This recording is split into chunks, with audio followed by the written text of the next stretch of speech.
Frogs are boiling in RV voice. The economy, and just kidding. Okay, go ahead. I'm not 100% sure where we left off. Community connection, we were kind of we talked about her Instagram, their Instagram focus on that, and some of her best tips and tricks on that. Being genuine is what Rob was saying, just being genuine and authentic. The only thing I'd add on to that from what we were just saying is, like, I noticed that at the time of this recording, yesterday, you guys created content. I didn't know anything that was going to be going on. Just as an FYI, I'm in a meeting with Todd yesterday. We were talking about social media, and I had no idea what you guys were going through. I wasn't even checking our social media feed. And I tell Todd straight up, I say, you know what would be cool is if, like, these influencers that we get in contact with, if they have an experience where they could utilize BishFix or anything else, if they're able to, like, record themselves using BishFix. I was like, they'd have to have a separate camera and stuff. And then we just continued on about our day. Like, then it was like a couple hours later, I'm on our social media feed and you guys are doing that. I didn't know there was any conversations that had been had. It was literally I was like, oh my gosh. But what was cool about it is that you guys were going through the day to day. Now, I'm sure you weren't probably happy with, like, she's recording the whole thing we discussed earlier. Like, she's recording it in the moment of having to do all that. But it was really cool. You guys are genuine. You're authentic. And I think that's what people want to see. Like, people want to see, I wanted to see that. I was like, holy cow. Yeah. One of the coolest things. So anyway, I think that speaks volumes. So just to recap that, if you're an aspiring full-time RVer who wants to create content around it, you mentioned the course that you took, but you also just find your audience and be genuine and authentic. And I think if you take those things away, you can have a good recipe for success. And also, if you are an RV influencer, give us a call. Or reach out to me DMs, bishsrv or RV Voice, because we have an offer for you. Got it. And if you haven't seen BishFix, check out bishfix.com. There's another plug. There's two of them. And Peeples, with what was your gal's name? Peoples and Places. The marketing gal. Oh, Max Explorer. Max, yeah, that's that might have not got recorded, so I wanted to make sure you got that. So, and then the tell her Peeples, Peeples. Yes, I think if you put my last name in, or you message her, it'll give me a referral. I'm not too concerned about it, but she's a good person. Cool. Yeah. Cool. You said you had 4 other questions. Four other questions. Next one was, So you guys have been doing this for 4 years now. And you've had some experiences along the way. Good, bad, ugly, all of it, I'm sure. What are your favorite ones, though? Because I saw one, the one that we were Jordan and I were going through your feed the other day, and we found the one that you guys were on the beach, and it went like 3 million views or something like that, just popped off, right? And it was a wonderful spot. It looked awesome. So what are some of your favorite experiences along the way, whether it's places, Peoples, or just anything events-wise that you did? Well, if you ask our girls would all say, in unison, they would say when we camped inside Glacier National Park in Apgar. I'm jealous already. Yeah, we were a walking distance away from Lake McDonald where we could swim and paddleboard and things like that. That's the colorful rocks, right? Yeah. So that was a really, really cool experience, and I think they remember that one the most, the one you're talking about, the beach one. That was very relaxing for her. The last time it's a lot of work, but the last time we went, we were thinking, we're gonna have beautiful weather because I checked the weather and it was like supposed to be 70. Well, a heat wave came through and we got into the upper 90s with like almost 100% humidity. Yes, not when you want to boondock. It's not when you want to boondock, right? But we were on the water. Yeah. And that was your dream? Amazing. A massive storm came through, and we had our clam tent up. And she wakes me up in the middle of the night because our RV is like going like this from the wind. I had That's this gut how feeling. hard it is. And she had this gut feeling. She's like, I think our clam is gone. Or it's going to go soon. And I was like, come on, really? Like now? And then, so she goes out there, she looks. Our clam is hanging on by one little like rope. And it's kind of like flapping in the wind as it's like, as it's like about to go either into the ocean or into our neighbor's RV or just into the road somewhere. It was like 60 mile an hour per wind, and Rob is in his boxers. And I save my clam! Yeah. Yes. So I'm going outside, I'm like in my, what do you call them, like skivvies or whatever, and the wind is just whipping. It's like hitting my face, and it's raining, and I'm just getting wet, and salt spray, and all this stuff from the ocean. So yes, it looked beautiful. He's But my that hero, night- and he saved my clam. And it made for good content. No, I didn't yeah. even know. No! You ruined It was the like whole 4 o'clock in the morning, 5 o'clock in the morning. Yeah, I mean, in all reality, we've had like really beautiful places that we've been. Our kids would say probably Glacier, but I'll let Ashley speak to like what's her favorite place. Well, recently, Coeur d'Alene, Idaho stole our hearts, but the thing that came to mind, honestly, I'm going to be honest with you, when I was growing up, history was kind of boring to me. Mhm. I learned it in textbooks, and I never really, like, pictured, like, I don't know, history in a timeline. I learned about, like, all the wars, but, like, it was kind of like a blur, right? So last summer, we took our girls all the way up the East Coast where we did like Colonial Williamsburg. We did Boston for the 4th of July. We took them, where else did we take them, Rob? Oh, Washington, D.C. Like they got to actually learn history from a really cool, like tangible way. Yeah. And I think visiting the national parks and all that stuff, I think that that's the best thing that we have done for our girls is visiting those historical places. Yeah, history was not good for me either. Mm. Same thing, it's in the past, it doesn't matter, but it does. And I get that. But like, the most history in the U.S. is the East Coast. So like, if you guys really dove into it full time, I mean, that's a totally different animal. I would have appreciated it a lot more if I was actually there. I was sitting downstairs in my high school, no windows, turn on a film, fall asleep. 100%. Someone might go off, you never know. I legitimately though, I think there's something to that, and I think I wish that's why I like to ask these questions because I have 3 children myself, and I often think about like what would it be like to bring them there to show them that stuff, you know?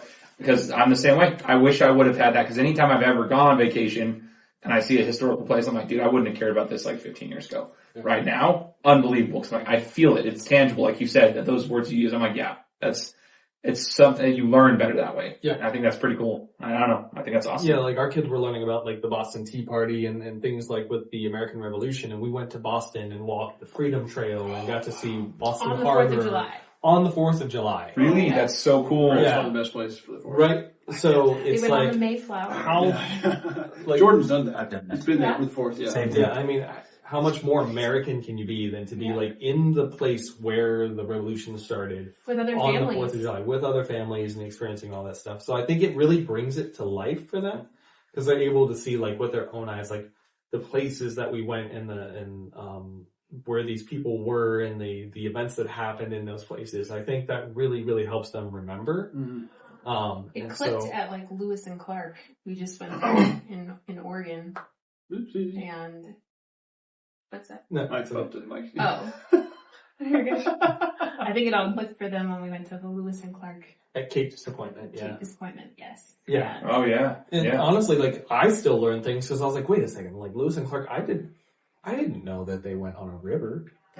Like I thought they were just like on a wagon the whole time, but no, they were like mostly on a river and then they, you know, whatever. But so like even as adults, like we either forget things or maybe we didn't learn something. And so it's like, oh my gosh, like I had no idea.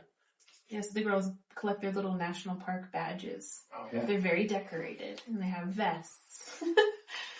It's been fun. All right, the next They one. do. That's their Letterman's jacket. They still sound so nice. I've done this before.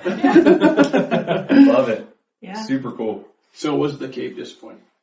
No, it was amazing. Yeah, it was amazing. That was probably, I would think now we would agree, like that's our favorite spot. For some reason, like we went on to Wandering Labs and I got like a last minute, it's how you get like state park. Tell our secrets. Oh, sorry. Never mind. Wandering Labs doesn't exist. I'm not cutting out. So I went on and I got a last minute spot. I had no idea what to expect. Like when I hear Cape Disappointment, I'm like, oh, actually, like I have no idea what, we could just be in the woods. It could just, cause we're talking about the, Washington coast near Oregon, right? So it could be very woodsy and nothing. We drive in and our spot is literally backed up to the Pacific Ocean.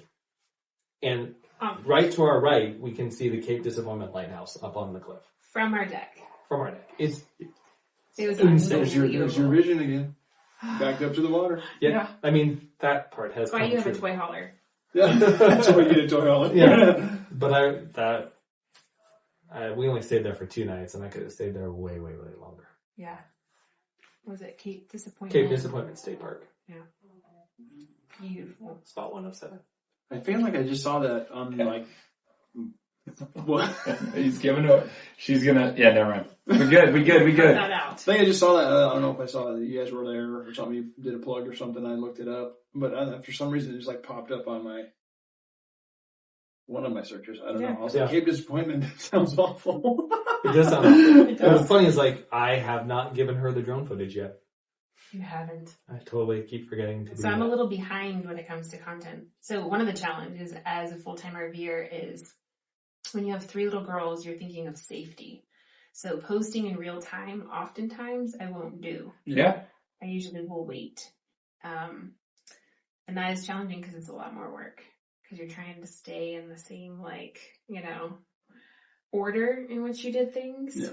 And so then you find yourself posting less often, but I would say that would be one part of a challenge. Yeah, that totally makes sense though. Yeah. Mm-hmm. Thank you for sharing that. That's a good point that nobody really talks about. Safety reasons, gotta kind of space it out a little bit. Yeah. Well, then once you get like a following, 2 people want to just meet up with you. Like we had the rook hauler yesterday. He's like, I've had people like come find me. It's like I got to be careful about going live because I've been found before. He's like, it's not awesome. Like sometimes he's like, it's kind of weird because people are like, oh, I want to buy you a drink or something like that. It's like, oh man, like you're cool. Thanks for being my follower. I mean, our family knows where we are. Our friends that we talk to, they pretty much know where we are. But like, we try to post like well after we're gone. Yeah, makes sense to me. Just for safety reasons. Yeah, totally. So that's some good advice. But what about advice for beginners that want to get into this? So you guys kind of had a whole 4-year slew of all these different things that happened, and you've been all these places, met all these people, and what's like here's 3 to 5 things advice that you need to know for sure before you pull this trigger to go full time. That's good. Know how to pivot income, because if you're getting on the road with 1 or 2 streams of income in this economy, and you don't know how to pivot, you find yourself into financial ruin. Number 2, I would say, is have a decent sized emergency budget. Things go wrong all of the time. And so we've seen friends get into a lot of debt and have to sit for long periods of time stationary, and that stinks. Or go back to work, a full-time job, and then still live in their RV. So those would be my top 2, Rob. You definitely have to have resilience, and it's in all aspects of the RV life. Like she said, the income, with pivoting and different jobs or careers or whatever, but also like resilience in the fact that like it is not if your RV breaks, it is when. Oh yeah, it will. It is when. Because we call them weekend warriors. They're not taking their RV thousands of miles, down by a river. They're not taking it into like dirt paths that are like this. That's my dream. That's not what weekend warriors are doing. And so, as a full-time RVer, your RV is going to break. And so you just definitely have to have resilience and understand like this is going to happen. And when it happens, you just have to be as prepared as you possibly can be. And communication is key. Yeah. I think. I think honestly, like with the communication, I think our marriage has actually strengthened in that sense of like we actually have to communicate. We have to talk to each other because there are instances where like I would rather just go like run and hide and just sulk or whatever because like all these things are going wrong all at one time. Like leave me alone. Like let me play my Xbox or whatever. Yeah, get away from me. College football, right? Yeah. I do have to let me just do that. But honestly, like because we live in 430 square feet, it has caused us to have to like talk things through and communicate. And I really do believe that it has strengthened our marriage in that sense. Well, your family in general. I mean, the kids probably don't see that because they don't know any different, right? Right. Yeah. But they're going to look back at this and be like, holy cow. Those are some of the best memories. Like now they live in an apartment wherever they may be. Yeah. But they're going to look back at that like, wow, that was cool. I think our kids are also going to have the itch to travel as well. I don't know how well they're going to do. We call it sticks and bricks. What you live in is sticks and bricks, a house. Are you Is that? Am I being insulted? No. But like we just call it sticks and bricks, like where you live in a house. And, I don't know how well they're gonna do with being like. If you follow the Enneagram, I feel like I've made my children all a 7, and that's what he is. Okay. I am a 3, so I feel like I'm trying to achieve his forever like Craziness. Yeah, he likes change. Like a 7 on the Enneagram loves change. I feel like we have definitely developed little kids that love to go and do and explore and a sense of adventure. So as a 7, you get this itch that you have to change something. Like something in your life has to change or it's going to become like mundane. And so, I've been itching to get into a different RV, so. So you just. Don't look at me. Yeah. So like it's really fed into like my desire for change, and you get to change your neighbors, your backyard, your scenery, your state, your whatever. And it's been really Before good. It was like new baby, new house, new car, new job, new baby, new house, new car, new job. And then when we ran out of those things, rinse, repeat. Yeah. I was like, well, crap, how do I keep them happy? You know? Yeah. So we just move our backyard. You know? Yeah. Sure. It just seems natural. Now But we have been in the same RV, we've been in an RV accident as well, so we can go over that too. Yeah, let's actually talk about that. The RV accident. JB, they were talking about this earlier today when we were over at the dealership. I want to hear more about that if you wouldn't mind. Yeah. Do you want to? You go with it.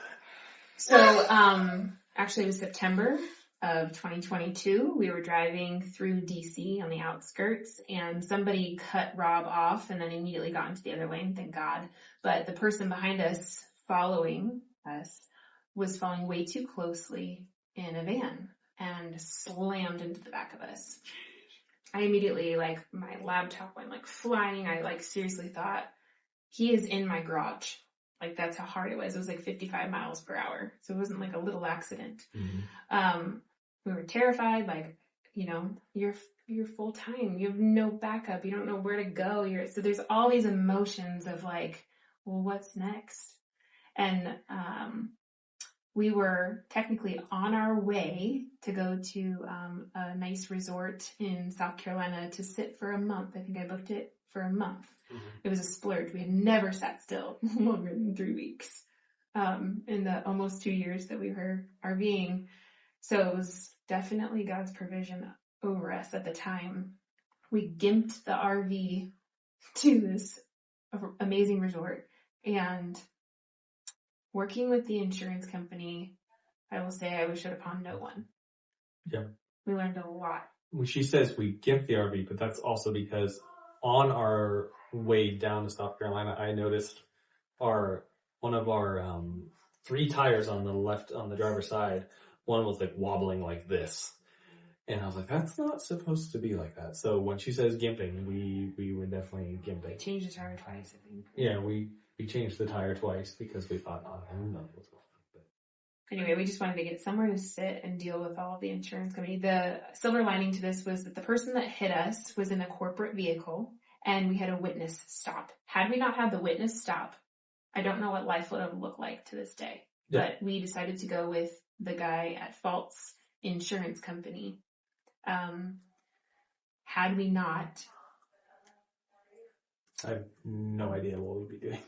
Yeah, we would have essentially been out of the house. We would have been displaced for a year because that's how long it took our RV to get fixed. So in the meantime, we had to buy another RV. So we bought a 2023 Keystone Avalanche. Mm-hmm. I can't remember, 378 BH. 378 BH, yeah. And it was great. And we got to test out a fifth wheel, which we were always kind of curious, like, would we like a fifth wheel? Because we just jumped right into a toy hauler from a Class A.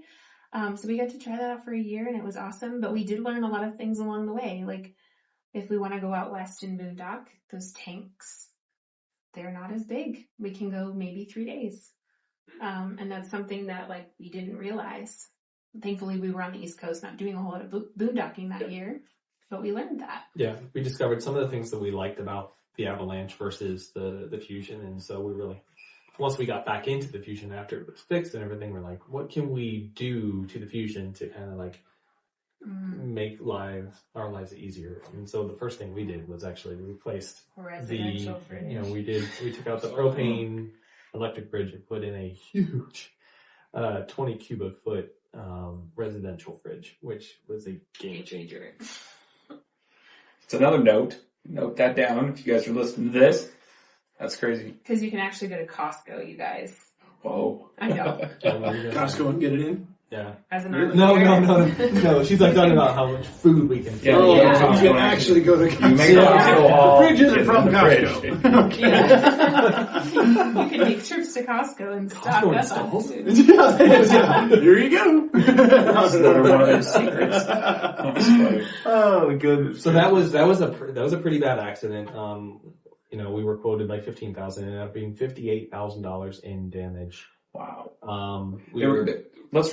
They quoted you $15,000. Yes. When it was actually $58,000. So that's what the insurance company quoted you, or is this with the service? So our insurance company sent someone out there, and Progressive. What? It was Progressive. Okay. Yeah, no, I'm being honest. Well, I thought that they were like the best. Yeah.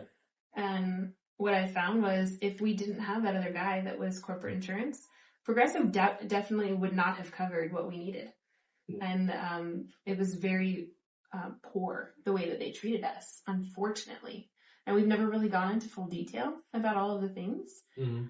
It's kind of almost a blur and painful to even like rehearse in our minds what we went through. Yeah. But we've had a few friends reach out and have accidents, and they've reached out and we've been able to walk them through. But I will say, even the friend that just went through an accident, it took her 6 months and she was homeless. Her and her family had to go stay with family. Mm. And that's where we would have been had I not negotiated a deal with the insurance company. Yeah. So our insurance company quoted about $15,000 in damage. I looked at it and, I know RVs pretty well. And I was like, there's no way that this is only $15,000. Because I know how much that door that was damaged alone costs. Because it was replaced 3 times, by the way. So as a full-time RVer, what they won't tell you is maximum displacement is 7,500 total. That's it. That's all she wrote. Can you imagine? Like that's an Airbnb for what? Maybe a month and a half. Maybe. Right. Yeah. After that, you're up a creek without a paddle. Yeah. So because somebody else hit us, I went to that insurance company and I basically gave them an ultimatum. And I negotiated with my negotiating skills from content creation. And I said... From Max Create? Huh? From Max Explorer? Max Explorer. Yeah, basically. I said, I'm going to come after you for loss of income. And that was truly... it was such a blessing to be a content creator at the time, to have that power to say, I have to be able to be on the move because I'm under contract with these companies. Mm-hmm. And I can't make money unless you put me back into an RV. So they said, fine, quote us. They fought me on this, but they said, quote us. How much would it be to put you into an RV per month? So I did the quote, same RV-ish, as best I could. It was $8,000 a month. And then you have to turn around in 30 days and give it back to the person that you're renting it from. So they said, well, we will agree to cover it, but here's the caveat. You have to go and find out how long it's going to take to get that repair done. Go to the Audi body shop, and they said maximum, probably going to take 3 months. And I was like, 3 months? It's like, that's really fast in the RV industry, sure, because I'm thinking more like 6 months to a year based off of this extensive damage. So at the end of the day, I said, you know what, forget it. I'm just going to go for it. I'm going to give you 2 options and you have 24 hours to decide. Either one, go ahead, rent me for every month, $8,000 RV and we'll stay within the area and kind of bounce around. Or I'll take $24,000, $8,000 times 3. And you give that to me and I'll walk away with the displacement. You still have to fix my RV, but the displacement's taken care of. And they came back right there and they're like, we'll take it. So in long story short, we saved them money by doing that. We did. Because it ended up being closer to a year that we wouldn't get back into that RV. I was thinking at the time, we would have probably like come out even buying another RV, Right. being that we had that $24,000 down. His parents actually wound up But buying right it. as we were ready to sell the Avalanche, that's when the used market kind of went. We would have lost our shirts, actually. Again. Yeah. Yeah, I'm always losing my shirt. Yeah, cut that out. Yeah. So potentially you could have had like, based on what they were saying, like it saved them almost like what, $72,000 if you're looking at an additional 9 months. Yeah. But it saved me the headache. I got to go travel the whole summer. Yeah. Right. Rather Yeah. than So there's that. The peace of moving out mind. every Yeah. 30 days. And scratch that itch of like trying out a different type of RV. Sure. Right. We were in the toy hauler, and then we've already had a Class A, and then we got We into thought like we a were regular gonna fifth stay wheel in it. bunkhouse. We thought we were going to stay in it because it was beautiful. We loved it. It had tons of upgrades, and we just decided eventually. I think we all just were like, we kind of missed the fusion. We missed like, I want to go out west. yeah. And when we boondocked, it was up in the White Mountains. Mm-hmm. We did our first boondocking trip in it, and it was like having a newborn baby, an external generator. We were not used to. We had an onboard generator with our toy hauler. We didn't know any different. Well, it was like 4 o'clock in the morning. It ran out of gas. Yeah, I only had 2 lithium batteries on the Avalanche, and so we just would run out of power, and I'd have to go fire up the generator. And then it would run out of gas, and I'd have to fire it back up or fill it up. And then I discovered that it was like dual fuel, so I could have used propane, and propane was way more efficient, by the way. Oh. Also, the girls' bathroom in the back, the black tank and the gray tank were actually combined. So imagine 3 daughters with toilet paper boondocking. Your tanks fill up like that. And brushing their teeth. So That's like gray water, black water, all in one tank. The dumbest design ever. Like, who So does? we learned of like what we don't want. So anybody that's full-time RVing, I would say definitely ask if the black and the gray tank are combined. If you're intending on going boondocking, probably want to avoid that one. So all this stuff though, I mean, crappy situation, but you learned a lot from it. So glass half full in the sense that you can like see like, Yeah. okay, it worked itself Yeah. out in a lot of ways. Well, and like she said, like we've been able to help other families who have gone through the same thing. And Yeah. So I think we're of the mindset of like sometimes God allows you to go through things so that you can help someone else walk through that process and be there for them when they need you. Absolutely. I always say he's like playing chess, not checkers, you know, like he's up there coordinating things. We might not see it, but it's like 5-6 moves. You just have to be the first one to go through it. Right? It's like, well, you're the guy, sorry.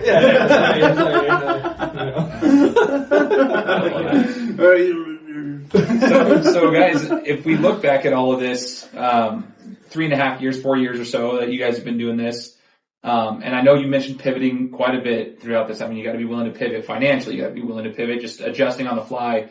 So I'm assuming that's probably gonna be part of your future too. So like being willing to pivot. But if you look in the next 2 to 3 years, what should we expect to see from you guys, from the channel? What's the plans for you guys moving forward? Again, I'm going to let her go first because Okay, here's do what you I know want, what you guys. want? Do you know what you want? So what I think I want. Oh. So what I think I want is a tiny little property with like a cabin down by water with an RV hookup so that I can be there when I want and not be there when I don't want.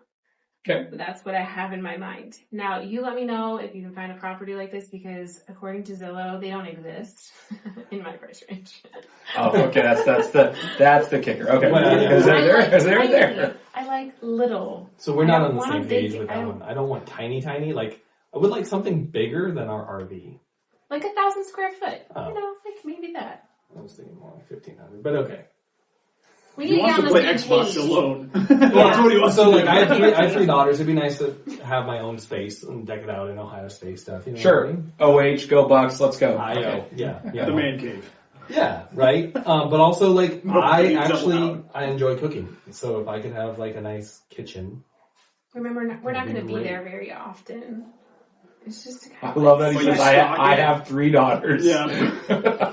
But We have 3 daughters, but he's making sure I have 3 daughters, remember? We have a won't- lot of. I love this. I'm alone Yeah, we here. have a lot to talk about every evening. Some days I want to sell it all and get on a boat, you know? Yeah. Sailboat life, but I guess that's really risky. And then there's other days where I want to go world travel. Yeah. And then there's other days where I'm like, definitely I'm going to be a homesteader. And it just depends on the day. It really does. I want everything. We've all talked about, like, with our kids as well. We would like to get our income to a point where it's residual enough so that we can go overseas and experience historical things overseas. Oh, sure. I have Italian heritage, and I think that we can work a way to get an Italian passport, and so to be able to go over there and to stay in Europe would be really cool as well. So I have this vision of Class C in Europe. You can do this. Other families I have are a vision doing this. of resorts in Europe. I'm sure he does. The Mediterranean. Well, like caravanning all around food Iceland. Yeah. Like, that would be pretty That'd epic. be really cool. I've got, like, literally one of my best friends 2 months ago sold everything here in Meridian, Idaho, and went to Spain. So him and his family, he's got 4 kids.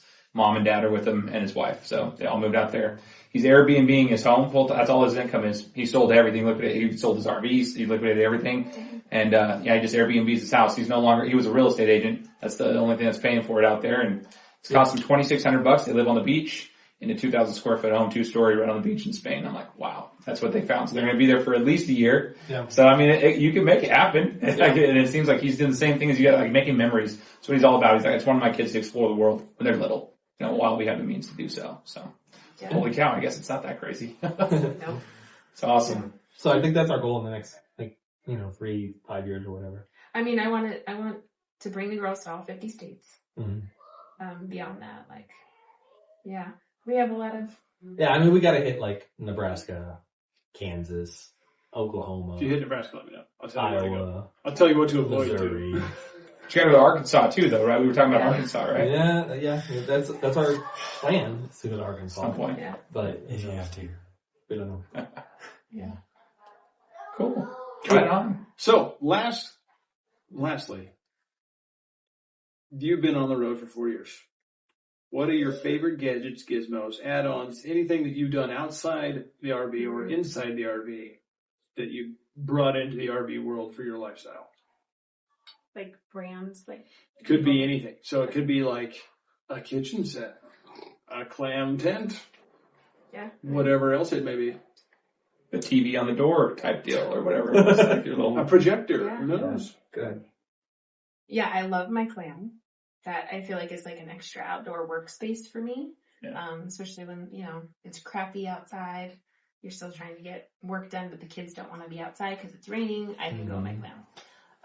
You can close the sides up, It's like that igloo looking thing, right? Yeah, it's a dome looking thing. Yeah. And she can go outside and she can work and she can diffuse, whatever essential oil she wants to, and we can have like a propane fire pit in there and she'll stay warm or whatever, but that's your favorite thing is the clam. Yep, and you know it. Because I have to bribe him to set it up sometimes, even though it takes 5 minutes. It's not that. Sometimes it just doesn't fit in the space that we're in. Yeah. Sometimes we're right next to the person, or there's a bush or a tree or a bunch of trees, and it's just impossible to put up. So It's we're only here for 3 days. So I'm like, Yeah. gosh. I love our rugs, by the way. Okay. Outdoor? Other Yeah. ones, yeah.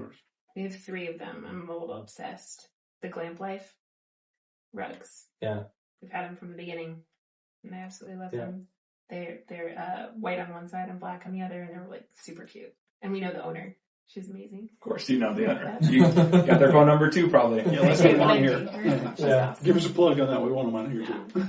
So, of course, when it comes to RVing and living in it full time, you're gonna need a bunch of tools. I know you're talking about gadgets and gizmos and things that you want. But you're gonna need tools, and I think the tool that I have been grateful that I've had lately is my impact wrench, so that I can change tires much faster. The impact's the best. Yeah, because before I had that 4-sided thing, and you'd have to crank it and then spin it and then take it off. And Tire iron. Tire iron. Thank you. That thing. 4-sided. I was speaking your language. I understand you. Right, exactly. I grew up on a farm. So. Tire iron. Yeah. That's not funny. but anyways, yeah, like an impact wrench for changing your tires is huge. And then What about your fuel box? oh yeah, I actually recently bought I got a fuel box, and it's a toolbox and a diesel fuel container, like an auxiliary container. So it's a 55-gallon auxiliary tank for my diesel, and then on top is a toolbox where I can put tools in and everything. No kidding. So it just sits in the back of the pickup? Yeah, it just sits in the back Just like of a my regular truck. toolbox look? Yep, yeah. Oh, so it sits in front of the fifth wheel hitch? Yep. Wow. That's pretty neat. It's been amazing, and it like pops up, and it actually fits underneath my tonneau cover, which is really cool. Wow. Yeah. That's really cool. Yeah, so that's been a game changer, because then you can just keep driving. And if you stop, you can stop if you want to like eat lunch or whatever, but you don't have to go into like a nasty like truck stop or anything. You can stop at a nice rest stop and have lunch, and then just keep going. Yeah. One thing I would say to like weekenders, I see it all the time. Like we were literally just around another family, and their daughter almost walked herself in the camper. RV lock has been amazing. We've put them on all of our campers that we've had, but it's just keyless entry. Oh, okay. And yeah, I feel like that's one Good point. upgrade that you would think everybody would do, but they don't. And it's been really good to have. Really good point. Yeah. Yeah. I mean, there's a bunch of different RV upgrades that you could put on your RV just to make it just safer and better ride and all sorts of stuff. Like we do love like the Morai products and everything like that. We love they make great pin boxes and their suspension systems and everything like that. We actually have that currently on our Fusion too. So D-Max disc brakes. So they allow your RV to stop 50% faster. And we almost hit a deer in North Cascades National Park, and that is the thing that saved us. Hands down. We were like inches within hitting this deer. We got those put on shortly after our RV accident, because it's really scary when you're hauling 20,000 pounds behind you and you're unsure if you can stop in time. It's a lot going on, Yeah. yeah. Do you have affiliate links for any of this stuff? Are they in your bio? Are they? Yeah. RV Lock. RV Lock do. is, yes. RV Snap has another one. I do have affiliate link there. So the RV Snap pads are basically like shoes, rubber shoes that go on the jack, the feet. Yeah. And so when they come down, it has a wider space, and it's like a non-slippery surface, so that it, it also helps prevent from being, shocked by lightning. Grounding. Yeah, grounding. Very nice. Yeah. So But all on my website, you should be able to like see on our discounts. On the so website, the company's okay. given us a discount. I have it on that website. Perfect. Yeah. So I'm trying to think if there's anything else like that. Like, oh my gosh, if we didn't have this. I know. Oh, we actually have a Halo View backup camera. I know like everyone may like the Furrion thing, but like Halo View is like 4K. You can see it clearly, and it also records. And it'll loop record. So like once you start it up again, it will erase what it already recorded and start recording over that. What's the purpose? So basically, like you want this because if you get rear-ended, you have video evidence of someone. If you don't have a witness like we did. Yeah, we got lucky. So you have video evidence of someone who rear-ended you. Yeah. But it only re-records once, so don't go back and reverse accidentally. What? So I heard when you records, Yeah. is there like a memory bank of recordings? Yes. Yeah. Okay, it doesn't record over it. Right. Okay. I was like, well, if it records over it, then Yeah, it just starts don't reverse it. Yeah, I kind of got what you were saying there. I was like, you're gonna lose it. Oh shoot! I did it in reverse. No. So you're recording. Crap. No witness. Yeah. All right, well, it is what it is. Yeah. So it just records fresh every That time. makes sense. Okay. Okay. Well, I said lastly last time, but I lied. I'm sorry. Yeah. You guys would consider yourselves normal people, right? Normal people Absolutely. living a normal lifestyle. I mean, especially beforehand, right? You're not like extravagant. I have, trust fund money, trust fund baby type people, right? Okay. Normal people can do this, guys. Yeah. Yes. They're one of the normal people that do so. There's plenty of them. We also talked to several other ones that do so. But my curiosity is, what's your why behind doing it? Like, why leave the lifestyle of home, leaving all your stuff in the kitchen, selling his stuff in the kitchen, selling all your furniture that you like. Yeah. Why did you decide to say, we're doing it? I think it's wrapped around our brand, Peoples and Places. For us, like, it's all about the people, meeting the people on the road. We often get to go and, meet new people at campgrounds, but also visit people that we've known all over the United States. Like, we went and camped in my friend Megan and Jason's driveway. And that's really cool. But it's all about the places too. So we get to go and actually explore the United States and see all the beauty out there. And there's just so much to see that most people in their lifetime will never visit all 50 states. And so I feel like it's a gift that we're giving our daughters. But most people work their entire lives, 40 years, the grind, right? Yeah. Or The American dream. the hum. I Yeah. call it the hum. Yeah, and we, like she said, we come across people that are advanced in years, I'll just say that, who are retired, who said, man, you are doing it the right way. Like, you're doing it when you're young, when you're feeling good, when you're being able to hike and go see these things, and your kids are young and they're experiencing all these things. Like, you're doing it the way that I wish I would have done it. And so I think they've kind of helped my why, because I'm sure if I didn't experience those kinds of things, or if I didn't hear that, I'm sure that I would probably think that, like, living in a home again and being planted somewhere would be a better option. But I think our why happened when COVID happened and we were locked down and we just got sick of being in our house. I wasn't going to be told you can't travel. Yeah. So it was like, I tell Rob, it's like, They're going to arrest me if I go across state lines. no, I want you to think about all the ways you can, not all the ways you can't in a hard situation, right? So if we're told we can't fly or we can't go on cruises, then what can we do? And that really was a defining moment in our life. And the funny thing is, I said I would never homeschool, right? And here we are, we homeschooled together, and it's definitely we've pivoted on how we do things and we work together as a team. But if we would not have taken that leap of faith to pull the kids out of school and say, you know what, we're going to figure this out, and we're not going to put you back in after you're allowed to go back in. We're going to figure this out. We would never have come upon RV life. It wouldn't have even been an option. So I think if I could wrap it up in a bow, it's literally taking lemons and making lemonade in so many scenarios. And we tell that to our girls all the time. This is life. Yeah. Make the best of it. As far as we know, we only get one of them. That's right. So I bet it's tasty lemonade. Yeah. Well, it is. Yeah. Living the good life. Yeah. Living the good one. And everything always works out. And that's the thing. I think sometimes you can lose sight in those hard moments, even last night, with everything we've gone through with our slide that just broke. It's you can really go down a rabbit hole of oh my gosh, well, what if, and how are we going to do this and stuff. And yet every single time it always works out. God always comes through for us. Yeah, it's so cool. Mm-hmm. He shows up. I like it. Yeah. I like it.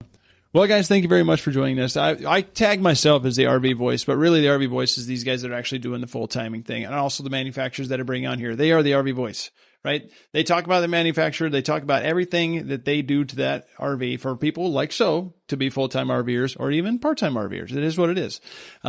Shane, thank you so much for co-hosting today. Appreciate Rob you. and Ashley, thank you so much. Thanks, Peoples and Places, Instagram, TikTok, peoplesandplaces.com. They have a, what was that, ebook Checklist. Checklist. to how to downsize to become a full-time RVer. And if you need an RV, check out bishsrv.com. Follow us, follow them, and we'll see you next time. Stay tuned for more from the RV Boys.